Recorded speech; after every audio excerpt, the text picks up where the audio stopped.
ಮತ್ತು ನಾನೇ ಖುದ್ದು ಗೌರವಾನ್ವಿತ ರಾಷ್ಟ್ರಪತಿಗಳಿಗೆ ಖುದ್ದು ಆಹ್ವಾನವನ್ನು ಕೊಟ್ಟಿದ್ದೇನೆ.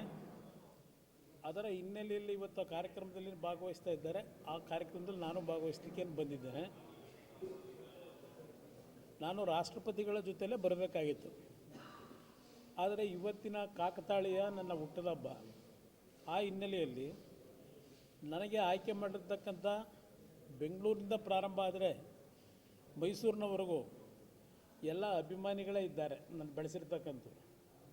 ಅವರಿಗೆ ನಿರಾಸೆ ಆಗಬಾರ್ದು ಅಂತ ನಿನ್ನೆ ರಾತ್ರಿ ನಾನು ಬಂದು ಇವತ್ತು ಬೆಳಗ್ಗೆ ಬೆಂಗಳೂರಿನಿಂದ ಹೊರಟು ಎಲ್ಲ ಭಾಗದಲ್ಲಿ ಕಾರ್ಯಕರ್ತರನ್ನ ಭೇಟಿ ಮಾಡಿ ಅವರ ಒಂದು ಶುಭ ಆರೈಕೆಯನ್ನು ಸ್ವೀಕಾರ ಮಾಡಿದ್ದೆ. ಮತ್ತು ಇವತ್ತು ಮಳವಳ್ಳಿ ಕಾರ್ಯಕ್ರಮದಲ್ಲಿ ಭಾಗವಹಿಸಿ ಪುನಃ ನಾನು ದೆಹಲಿ ಹೋಗ್ತಾ ಇದ್ದೇನೆ. ಅಂದರೆ ಎರಡು ವಿಷಯ ಹೇಳ್ತೀನಿ ನಿಮಗೆ. ಈ ಸರ್ಕಾರದಲ್ಲಿ ನಾನು ಮೊನ್ನೆ ಒಂದು ರಿಪೋರ್ಟ್ ನೋಡ್ತಾ ಇದ್ದೆ.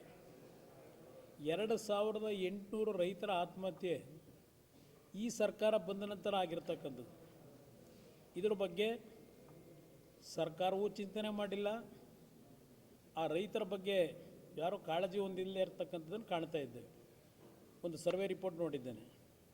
ನಂತರ ಈ ಸರ್ಕಾರ ಹೇಳಿತು ಬಂದಂಥ ಸಂದರ್ಭದಲ್ಲಿ ಈ ಬಾರಿ 32 ಲಕ್ಷ ರೈತರಿಗೆ 24,000 ಕೋಟಿ ಹಣ ಕೊಡ್ತೀವಿ ರೈತನ ಒಂದು ಕೃಷಿ ಚಟುವಟಿಕೆಗೆ ಅಂತ ಹೇಳಿದ್ರು. ಈ ನವಂಬರ್ ತಿಂಗಳಿನವರೆಗೆ ಸುಮಾರು 12,000 ಕೋಟಿ ರೂಪಾಯಿಗಳನ್ನು 14-18 ಲಕ್ಷ ಜನಕ್ಕೂ ಇಲ್ಲ 24 ಲಕ್ಷ ಇರಬೇಕು. ಹಿಂದೆ ಏನಿತ್ತು ಅಷ್ಟಕ್ಕೆ ಮಾತ್ರ ಸೀಮಿತ ಮಾಡ್ಕೊಂಡಿದ್ದಾರೆ. ಇದು ಈ ಸರ್ಕಾರ ಎಲ್ಲೆಲ್ಲಿ ವೈಫಲ್ಯತೆಗಳಿದೆ, ಜೊತೆಗೆ ಭ್ರಷ್ಟ ವ್ಯವಸ್ಥೆ ಅಂತಕ್ಕಂಥದ್ರ ಬಗ್ಗೆ ನನಗೆ ಚರ್ಚೆ ಮಾಡಲಿಕ್ಕೂ ಇಲ್ಲ. ನಾನು 20ನೇ ತಾರೀಕು ಮೇಲೆ ನಿಮ್ಮನ್ನು ಮತ್ತೆ ಭೇಟಿ ಮಾಡ್ತೀನಿ, ಸುದೀರ್ಘವಾಗಿ ಆಗಿ ಮಾತಾಡ್ತೀನಿ. ದಯವಿಟ್ಟು ಕ್ಷಮಿಸಬೇಕು ನನಗೆ, ಏಕೆಂದರೆ ಭಾಳ ವಿಷಯಗಳಿದೆ ಮಾತಾಡಲಿಕ್ಕೆ. ನಾನು 20ನೇ ತಾರೀಕು ನಂತರ ಬರ್ತೀನಿ. ನಿಮ್ಮೆಲ್ಲರ ಜೊತೆಯಲ್ಲಿ ನಾನು ಕೆಲವು ಭಾವನೆ ಹಂಚ್ಕೋತೀನಿ. ಡಾಕ್ಯುಮೆಂಟ್ ಕೊಟ್ಟರು ಏನು ಉಪಯೋಗ ಬರಲ್ಲ, ಅದಕ್ಕೊಂದು ಕಾಲ ಇದೆ. ಆ ಕಾಲಕ್ಕೆ ನಿರೀಕ್ಷೆ ಮಾಡ್ತಾಯಿದ್ದೀನಿ.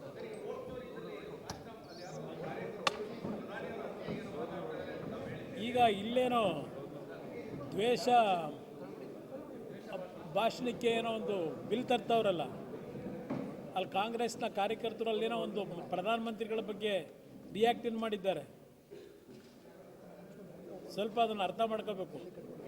ಇವರು ಇಲ್ಲಿ ತರ್ತಾ ಇರತಕ್ಕಂಥ ಈ ಬಿಲ್ಲು ವಿರೋಧ ಪಕ್ಷಗಳ ಬಾಯಿ ಮುಚ್ಚಿಸ್ಲಿಕ್ಕೆ, ಅದನ್ನು ಬಾಯಿ ಮುಚ್ಚಿಸ್ಲಿಕ್ಕೆ ಆಗಲ್ಲ. ನೋಡಿ, ನಾನು ನೋಡಿದ್ರೆ ನಾನು ವಾಯ್ಸ್ ನೋಡಿದ್ರೆ ಹೇಗನ್ನಿಸ್ತದೆ. ನಿಮ್ಮೆಲ್ಲರ ಶುಭ ಹಾರೈಕೆಯಲ್ಲಿ ಚೆನ್ನಾಗಿದ್ದೇನೆ. ಮುಂದಿನ ದಿನಗಳು ಒಂದು ಹೋರಾಟಕ್ಕೆ ವೇದಿಕೆ ಸಿದ್ಧ ಮಾಡಿದ್ದಾರೆ.